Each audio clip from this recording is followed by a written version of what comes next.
जब प्रकाश की किरण किसी अन्य माध्यम के सतह तक पहुंचती है तो तीन घटनाएं हो सकती हैं। किरण का एक भाग पहले माध्यम में वापस जाता है, इसे प्रकाश का परावर्तन कहते हैं। दूसरा भाग दूसरे माध्यम में प्रवेश करता है, यह प्रकाश का अपवर्तन है। और एक तीसरा भाग सतह द्वारा शोषित हो जाता है, इसे प्रकाश का अवशोषण कहते हैं। तो प्रकाश का परावर्तन क्या है?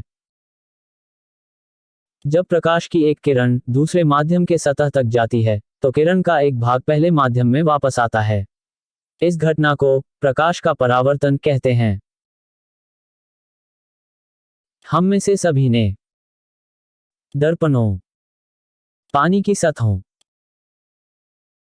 चिकनी धात्विक सतहों पर प्रतिबिंब देखते हैं। ये किरण के परावर्तन का उदाहरण है। परावर्तन के नियमों की व्याख्या करने से पहले परावर्तन से संबंधित कुछ शब्दों को जान लेते हैं।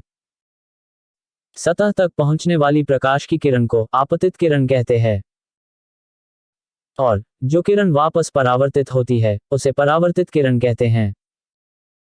सतह के जिस बिंदु पर परावर्तन संपन्न होता है उस पर एक काल्पनिक लंबवत को अधोलंब के रूप में जाना जाता है।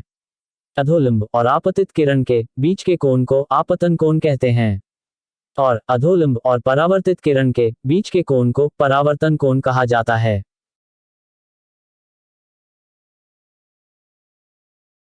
अब परावर्तन के पहले नियम को देख लेते हैं।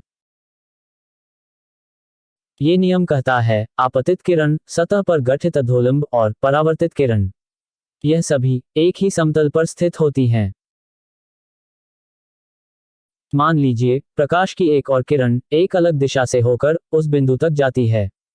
तब आपतित किरण, अधोलंब और परावर्तित किरण पिछले समतल पर स्थित नहीं हो सकते हैं।